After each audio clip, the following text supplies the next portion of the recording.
اور ہتھیاروں کے ساتھ وہاں آیا۔ یسوع نے ان سب باتوں کو جو اس کے ساتھ ہونے والی تھی جان کر باہر نکلا اور ان سے کہنے لگا کہ کسے ڈھونڈتے ہو؟ انہوں نے اسے جواب دیا، یسوع ناصری کو۔ یسوع نے ان سے کہا، میں ہی ہوں۔ اور اس کا پکڑوانے والا یہودا بھی ان کے ساتھ کھڑا تھا۔ اس کے یہ کہتے ہی کہ میں ہی ہوں، وہ پیچھے ہٹ کر زمین پر گر پڑے۔ پس اس نے ان سے پھر پوچھا کہ تم کسے ڈھونڈتے ہو؟ انہوں نے کہا، یسوع ناصری کو۔ یسوع نے جواب دیا، میں تم سے کہہ چکا کہ میں ہی ہوں۔ اگر مجھے ڈھونڈتے ہو تو انہیں جانے دو۔ یہ اس نے اس لیے کہا کہ اس کا وہ قول پورا ہو کہ جنہیں تو نے مجھے دیا، میں نے ان میں سے کسی کو بھی نہ کھویا۔ پس شمعون پطرس نے تلوار جو اس کے پاس تھی کھینچی اور سردار کاہن کے نوکر پر چلا کر اس کا دہنا کان اڑا دیا۔ اس نوکر کا نام ملخص تھا۔ یسوع نے پطرس سے کہا، تلوار کو میان میں رکھ۔ جو پیالہ باپ نے مجھ کو دیا، کیا میں اسے نہ پیوں؟ میرے عزیزو، یہاں پر ہم دیکھتے ہیں یہ وقت ہے خداوند یسوع مسیح کے گرفتار ہونے کا۔ اب سے کچھ دنوں کے بعد، کچھ دیر بعد خداوند یسوع مسیح کو صلیبی موت دی جائے گی۔ دس از دا اریسٹ آف جیزس کرائسٹ۔ پہلی چیز کہ خداوند یسوع مسیح اپنے شاگردوں کے ساتھ کدرون کے نالے کو پار کرتے ہیں۔ اس نالے کا نام ظاہر کرتا ہے گدلا، گندا، گہرا نالا، مرکی واٹرز۔ اور اس کی خاصیت یہ تھی اس نالے کی کہ اس نالے کے تھرو بروں اور بچھڑوں اور بیلوں بروں کا خون جو تھا وہ ڈرین کیا جاتا تھا۔ یہ اٹیچ تھا نالا ہیکل کے ساتھ۔ اور ہم یہ جانتے ہیں کہ یہ خداوند یسوع مسیح کا اریسٹ، یہ وہ وقت ہے جب عید فصح منائی جا رہی تھی۔ خداوند نے پرانے عہد نامے میں اسرائیلیوں کو 3 عیدیں منانے کا حکم دیا تھا۔ پہلی عید عید فصح، دوسری عید عید خیام، اور تیسری عید عید پینتیکوست۔ خداوند یسوع مسیح جس وقت پکڑوائے گئے، یہ عید فصح کا وقت تھا اور بہت سے برے ذبح کیے جا رہے تھے۔ اور میں یہ سوچتا ہوں کہ جب خداوند یسوع مسیح نے اپنے شاگردوں کے ساتھ اس نالے کو، کدرون کو پار کیا ہوگا تو اس کے اندر بہت سے بروں اور بچھڑوں کا خون بہتا ہوگا۔ لیکن شاگرد یہ نہیں تھے جانتے کہ جس کے ساتھ آج ہم یہ نالا پار کرنے کو ہیں، یہ نہر پار کرنے کو ہیں، یہ وہی ہے جو آج ہمارے گناہوں کی مخلصی کے لیے اپنی جان دے گا اور صلیب پر چڑھے گا۔ یہ ہے جو اصل خدا کا برہ، فصح کا برہ ہے۔ یوحنا نے کہا تھا کہ دیکھو، یہ ہے خدا کا برہ جو تمام دنیا کا گناہ اٹھا لیے جاتا ہے۔ اور خدا یسوع مسیح اس نالے کو اپنے شاگردوں کے ساتھ پار کرتے ہیں۔ ایک اور بات بڑی نمایاں جو یہاں پر نظر آتی ہے وہ یہ ہے کہ ہم نے پڑھا کہ وہاں ایک باغ تھا۔ خدا یسوع مسیح باغ میں داخل ہو کر اپنے آپ کو پیش کرتے ہیں، گرفتار ہونے دیتے ہیں اپنے آپ کو ریسٹ ہونے دیتے ہیں۔ آپ کو یاد ہوگا کہ ایک اور باغ بھی تھا جہاں پر پہلا آدم گرا۔ باغ ایدن میں پہلے آدم نے گناہ کیا، اور کلام کیا کہتا ہے کہ اس آدم کے گناہ کے وسیلے سے موت دنیا میں آئی، اور یوں موت تمام لوگوں میں پھیل گئی۔ خدا یسوع مسیح بھی ایک باغ میں ہے، اور وہ بھی اب تھوڑی دیر بعد ایک آزمائش کا شکار ہونے والے ہیں۔ لیکن پہلا آدم جو تھا وہ آزمائش میں گر گیا، لیکن یہ آدم جو ہے یہ کھڑا رہنے کے لیے آیا ہے، یہ گرنے کا نہیں۔ وہاں ایک باغ تھا۔ عجیب بات ہے کہ کس طرح سے یوحنا پرانے عہد اور نئے عہد کو جوڑنے کی کوشش کرتا ہے۔ وہ لکھ سکتا تھا کہ یہ کون سا باغ تھا، لیکن وہ مینشن نہیں کرتا، وہ کہتا وہاں ایک باغ تھا، کیونکہ اسے یاد تھا کہ جو پہلی گراوٹ ہوئی تھی، جس سبب سے خدا یسوع مسیح اس دنیا میں آئے، جس کو مخلصی دینے، جس کو رہا کرنے کے لیے آئے، وہ سب کچھ ایک باغ کے اندر ہوا تھا۔ اور آج بھی خدا یسوع مسیح ایک باغ میں ہیں اور اپنے آپ کو پیش کرتے ہیں اس گناہ کو مٹانے کے لیے، اسے صاف کرنے کے لیے۔ تیسری آیت میں لکھا ہے، پس یہودا سپاہیوں کی پلٹن اور سردار کاہنوں اور فریسیوں سے پیادے لے کر مشلوں اور چراغوں اور ہتھیاروں کے ساتھ وہاں آیا۔ ہمارا فریم آف ریفرنس جو ہے وہ عموماً موویز کے حوالے سے بنتا ہے۔ ویژول جو ہم دیکھتے ہیں اسی میں ہم فریم کرتے ہیں۔ اگر آپ نے پیشن کی فلمز دیکھی ہوں جس میں خدا یسوع مسیح کا اریسٹ کیا دکھانا گیا ہے، تو اس میں عموماً یہ ہوتا ہے کہ آپ کو 10 20 30 40 50 سپاہی نظر آتے ہیں۔ اگر کوئی بہت ہی کوئی اچھا کوئی مہنگا کوئی پروڈیوسر ہو تو وہ بیچ میں 2 4 گھوڑے بھی ڈال دیتا ہے امپریشن دینے کے لیے کہ شاید یہ اس سے سین جو ہے وہ وزنی ہوگا۔ لفظوں پر غور کریں تو یہاں لکھا ہے کہ یہودا پلٹن لے کر آیا تھا۔ پلٹن میں 600 آدمی ہوا کرتے تھے۔ 600 آدمی پلس کیا لکھا ہے کہ وہ فریسیوں سے پیادے لے کر بھی ساتھ آیا، یعنی ٹیمپل پولیس بھی خدا یسوع مسیح کو گرفتار کرنے کے لیے اس باغ میں یہودا کے ساتھ داخل ہوئی۔ ایک محتاط اندازے کے مطابق یہ تقریباً 700 سے 1000 لوگ تھے جو وہاں پر مسیح یسوع کو اریسٹ کرنے کے لیے آئے۔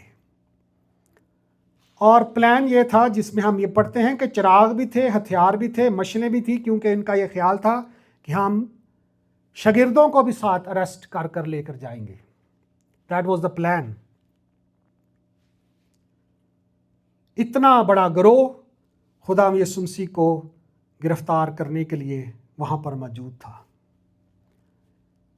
وجہ یہ تھی، میں نے جس طرح پہلے کہا کہ عید فصح تھی، یہودی دنیا کے کونوں سے یروشلم میں داخل ہوئے تھے عید فصح منانے کے لیے۔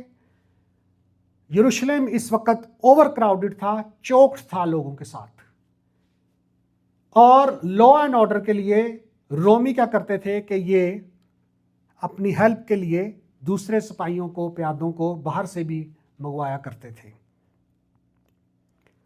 خدا یسوع مسیح کے اریسٹ کی وجہ جو بنی وہ تھی لازر کا زندہ کیے جانا 4 دنوں کے بعد۔ اور یہودی اس لیے بھی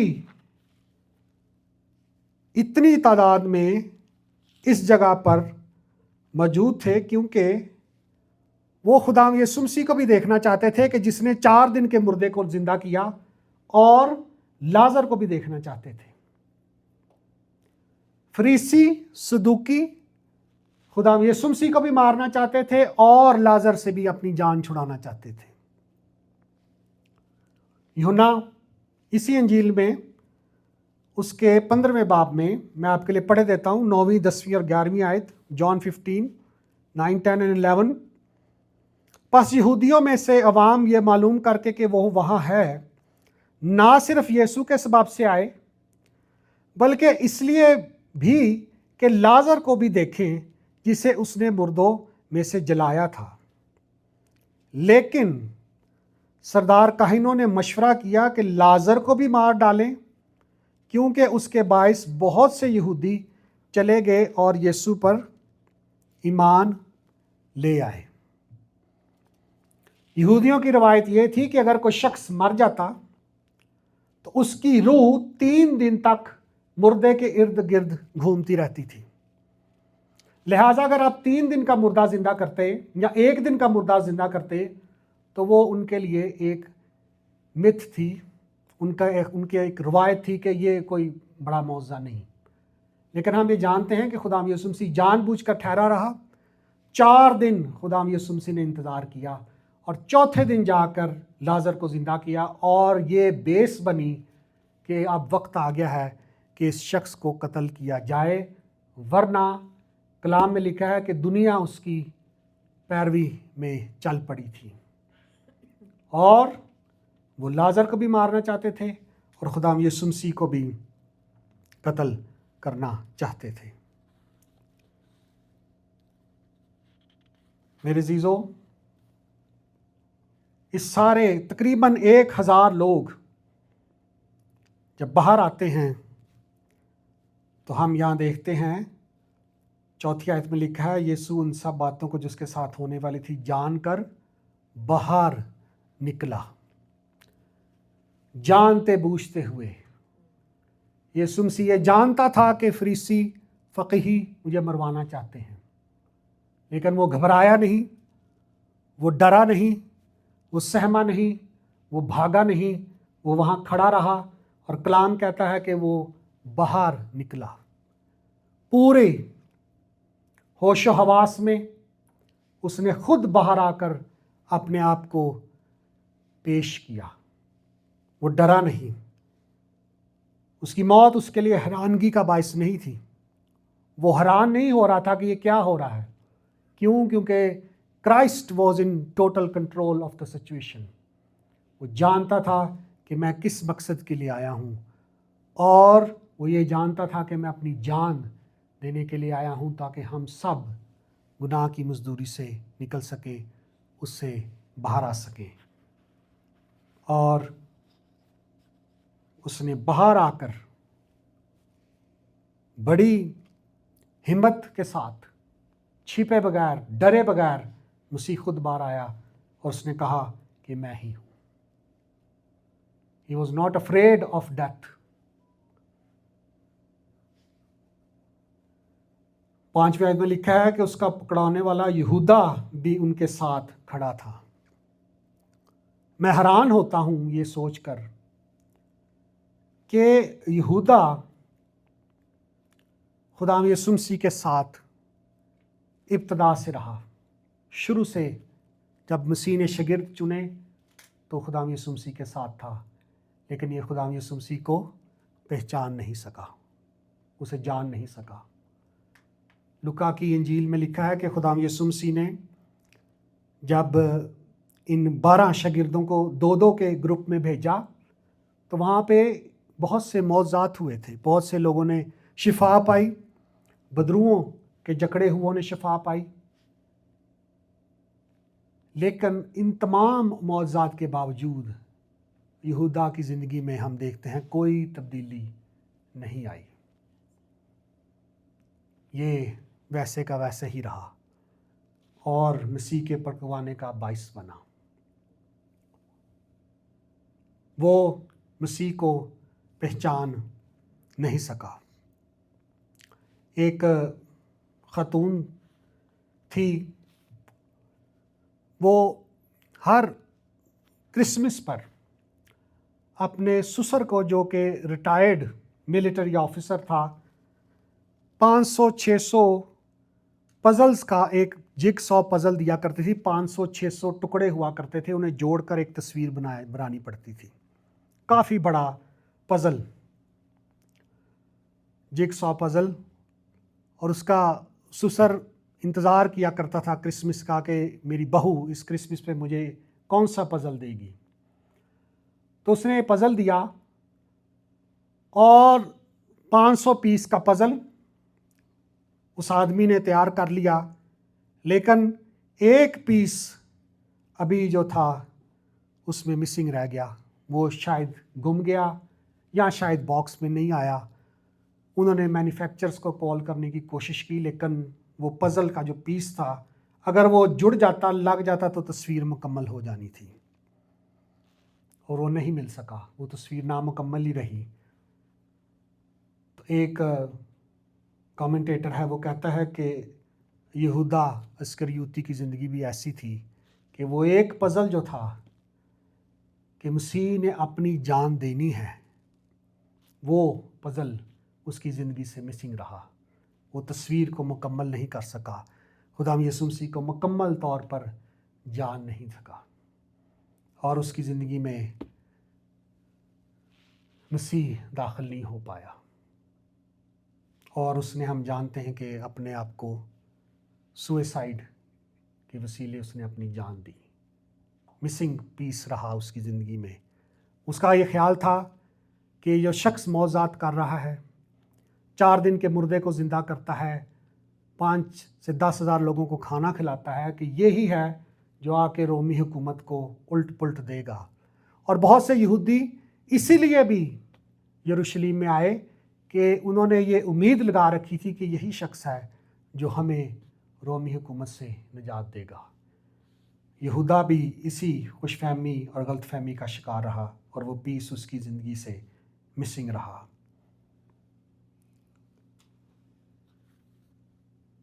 نویں آیت میں ہم یہ دیکھتے ہیں کہ مسیح نے کہا کہ پس اگر مجھے ڈھونڈتے ہو تو انہیں جانے دو. خداوند کی محبت اپنے شاگردوں کے ساتھ، وہ یہ جانتا تھا کہ یہ اتنا بڑا کراؤڈ، 1000 کا کراؤڈ، یہ صرف مجھے پکڑنے کے لیے نہیں، وہ یہ جانتا تھا کہ یہاں پر ایک ہلا بولا جائے گا اور میرے شاگردوں کو بھی پکڑا جائے گا. لیکن کلام کیا کہتا ہے کہ اچھا چرواہا اپنی بھیڑوں کے لیے اپنی جان دیتا ہے. مسیح نے کہا کہ اگر تم مجھے ڈھونڈتے ہو تو پھر میرے شاگردوں کو جانے دو. یہاں لکھا آگے 10ویں آیت میں، 11ویں آیت میں لکھا ہے کہ سردار کاہن کا نوکر ملخص، کسی اور انجیل میں اس شخص کا نام موجود نہیں، صرف یوحنا اس کا ذکر کرتا ہے. بڑی حیرانگی کی بات ہے کہ اس کا نام انجیل میں موجود ہے. اس نوکر کا نام ملخص تھا. ملخص کے معنی کنگ یا کنگڈم کے ہوتے ہیں. سردار کاہن کا نوکر، یہ عام نوکر نہیں عزیزو، یہ خاص نوکر تھا. اس زمانے میں جب سیل فونز نہیں ہوا کرتے تھے، ایک شخص آگے جایا کرتا تھا مین جو گرفتاریاں تھیں ان کے لیے، تاکہ سردار کاہن کو واپس آ کے سارا رپورٹ دے سکے، اسے سارا حوال بتا سکے. یہ آگے کھڑا ہوا تھا فرسٹ رو میں. اس کا مطلب ہے کہ یہ شخص نوکر ہونے کے باوجود بڑا امپورٹنٹ شخص تھا. he was standing in front. ملخص اور اس کا کان جو پترس ہے اڑا دیتا ہے. ہم نہیں جانتے کہ ملخص کا کیا بنا، کیا اس نے مسیح کو قبول کیا بعد میں. روایتوں میں، تاریخ میں ہمیں اس کا کوئی ذکر نہیں ملتا، لیکن ہم یہ ضرور جانتے ہیں اور یہ بات سیکھنے کی ہے کہ جو نام نئے عہد نامے میں آئے ہیں، جس طرح نیکودیمس ہے یا جس طرح یوسف ارتیما والا جو ہے یوسف ہے جوسف اور ہاں جی اور زکئی، یہ نام اگر نئے عہد نامے میں موجود ہیں، ملخص کا نام اگر موجود ہے، تو اس کا مطلب یہ ہے کہ کلیسیا جو پہلی کلیسیا تھی وہ اس شخص سے واقف تھی، اس لیے اس کا نام دیا گیا ہے۔ ورنہ بہت سے لوگوں کو خدا یسوع مسیح نے شفا دی، کوڑی ہیں، اندھے ہیں، لنگڑے ہیں، لوگ جن کے ہاتھ سوکھ گئے تھے، لیکن اس کا نام موجود ہے۔ لہٰذا ہم یہ تصور کر سکتے ہیں کہ یہ شخص پہلی کلیسیا کے اندر ایک خاص مقام رکھتا ہوگا، یا کلیسیا میں جانا جاتا ہوگا، جو اس کا نام یہاں پر لکھا گیا ہے کہ اس کا نوکر کا نام ملخص تھا۔ اس شخص کے لیے ایک ٹیسٹ ہے میرے عزیزو، کیونکہ یہ اس سردار کاہن کا نوکر بن کر آیا ہے جو خدا یسوع مسیح کو پکڑوانا چاہتا اور پھر صلیب دے کر موت کے حوالے کرنا چاہتا تھا، اور یہ اب اس سردار کاہن کے پاس اس کے سامنے کھڑا ہے جو خود اپنی جان دے کر ملخص کی جان کو بھی بچانا چاہتا ہے۔ ایک سردار کاہن جان لینا چاہتا ہے، اور ایک سردار کاہن ایسا ہے مسیح یسوع جو اپنی جان دینا چاہتا ہے فدیے کے طور پر تاکہ دنیا بچ سکے۔ ان دونوں سردار کاہنوں کے درمیان ملخص کھڑا ہے۔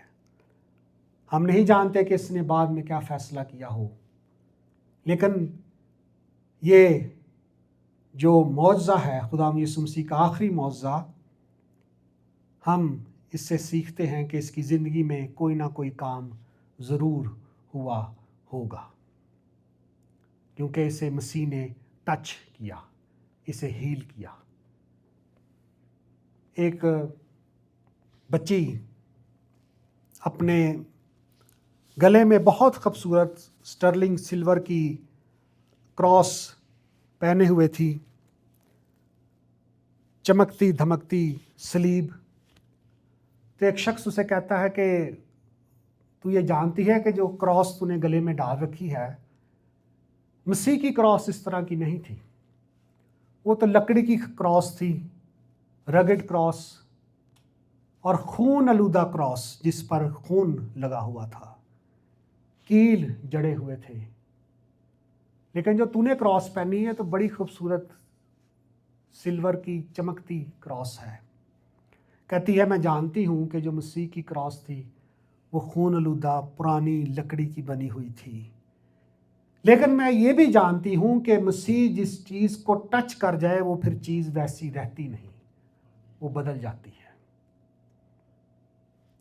میرا ایمان ہے کہ خداوند یسوع مسیح نے جب ملخص کو ٹچ کیا ہوگا، اس کو شفا دی ہوگی، تو پھر وہ اس طرح کا رہا نہیں ہوگا، وہ بدل گیا ہوگا۔